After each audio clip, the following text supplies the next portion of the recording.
Assalamu alaikum guys, this is Ahmed Mauer aka Mr. Middle Path, and before I start this video I want to give you guys points. You can read what's on this shirt, put it in the comments below, alright? Alright, anyways guys,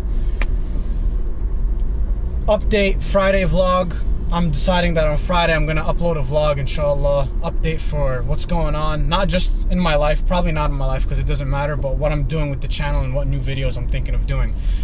Ramadan, I told everyone to fast Monday and Thursday to get ready for Ramadan. I myself fasted Monday, Tuesday, and Wednesday, but I didn't fast Thursday. I woke up kind of late and I wasn't able to eat before the sun came up. And if you don't eat before the sun came up, it gets really hard because you get really thirsty and your mouth is dry. So I just decided, all right, I'm just gonna eat.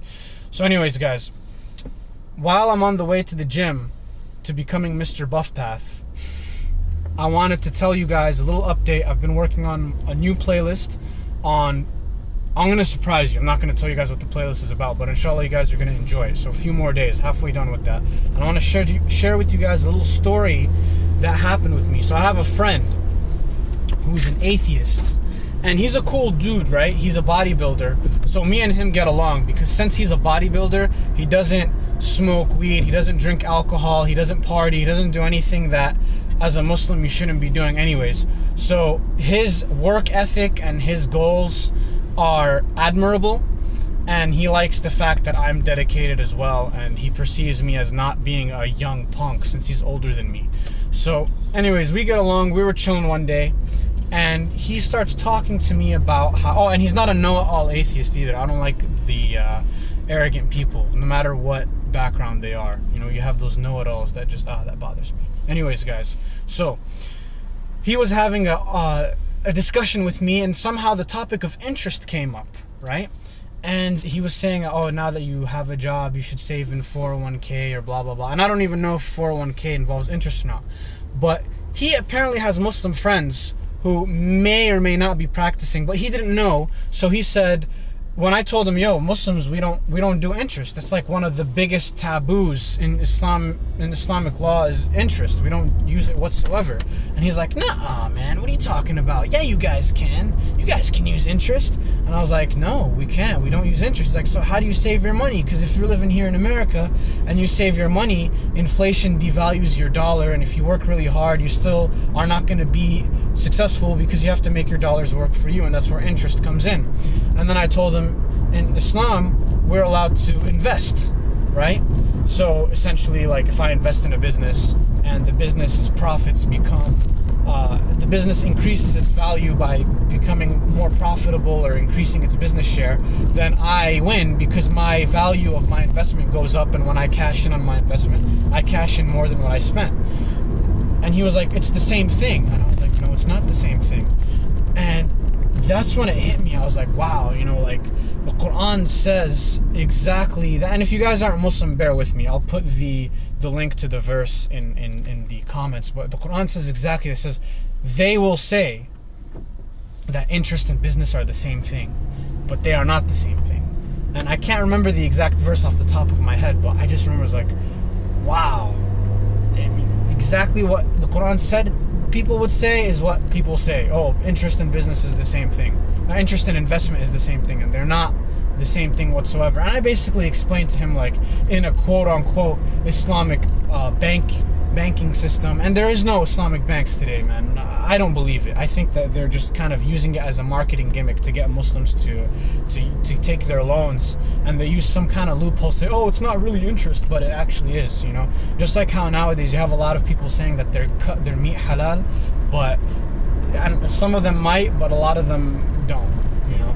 And I don't want to throw doubt or suspicion on anyone. You know, if someone offers me meat, I eat it. But I'm just saying, like, in terms of business, there's a lot of corruption in business nowadays, Muslim or otherwise.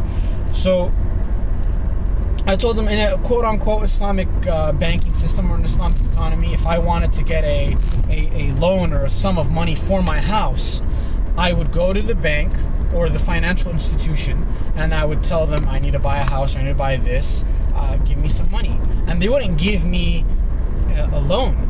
They would invest in my house. So they would buy a share of my house almost. So they'd buy a share of my house almost.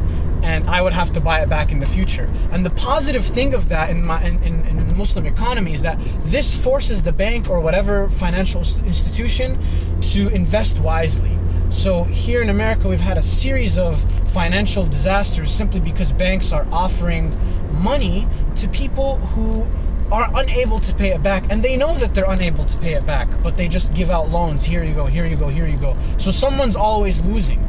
But in an Islamic economy that's running correctly, that gets removed to a large degree, because people are no longer giving money unless they think that they're going to get a return on their investment. So the economy moves. Plus you have zakat, and zakat is a different story, which means obligatory luxury tax. People who make more than a certain amount, they have a luxury tax on them. Part of that money goes to the poor people. So that was the video for today. I just wanted to share that with you guys because I have non-Muslim people in my life, and all of us do, especially if you're living in, and some of us have good relationships with them. And I just want to share, like, dawah or sharing Islam with people, or being an ambassador of this religion, and being a positive face of this religion, doesn't mean I'm gonna stand on a corner and I'm gonna shove my religion down your throat. Here, take a flyer, take a pamphlet, that never works anyway. People throw them in the trash. But it's having genuine human relationships with people where you can share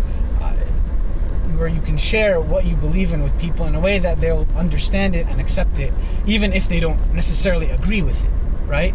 So that's what I wanted to tell you guys. It's like nowadays people talk about socializing and, I don't have any social skills. So you see on the internet, like, the pickup artist community, how to talk to girls, right? And that might teach someone how to become more sociable, but it's coming from a dark place. Like, you're now learning how to manipulate and take certain girls that are going to fall for that kind of stuff are usually going to be the girls that you're not interested in marrying anyway. It's just for a quick, I'm going off topic, but what I'm trying to say is that when it comes to dawah, when it comes to sharing your religion, that's a lot more difficult. It takes a lot more social skill. It takes a lot more confidence and knowledge to be able to share that with people. So there's the halal, or a good way to become a strong and, what's the word I'm looking for? To become a strong and noble human being, and a worse way to become egotistical. You'll still be confident, but you'll be egotistical. You won't be effective in your life with others. You'll just kind of dominate and get your way that you want. And then there's obviously the other side, which is like the wimp who gets neither side. And as a Muslim, we're supposed to be strong and noble as well in our characteristics, and honorable. And when it comes to sharing the religion, there's the best way to do it, which is through personal relationships with people. And that was an eye-opener for me, because I had been trying to talk with him about religion before, because he's my friend, and we've had discussions about it before. But the most successful times I've had it, or I've done it, was when it was open and natural. Other people might have different experiences than me. The guy who's next to me, who's driving the car to the gym, has actually been like he has done open debates with people quite successfully. Not successful in the sense that the guy he's debating was convinced, but the people who were listening to the debate were like, oh wow, that's very interesting. So that's it for the video, guys. Almost there at the gym. Take care, guys. Peace out. Remember, guys, last thing, if you are fasting Ramadan, start preparing from now. Fast some of the month of Sha'ban, and don't forget that before the sun comes up, eat a little bit, man. It'll make fasting a lot easier for you. Take care, guys. Peace out. Assalamu alaikum.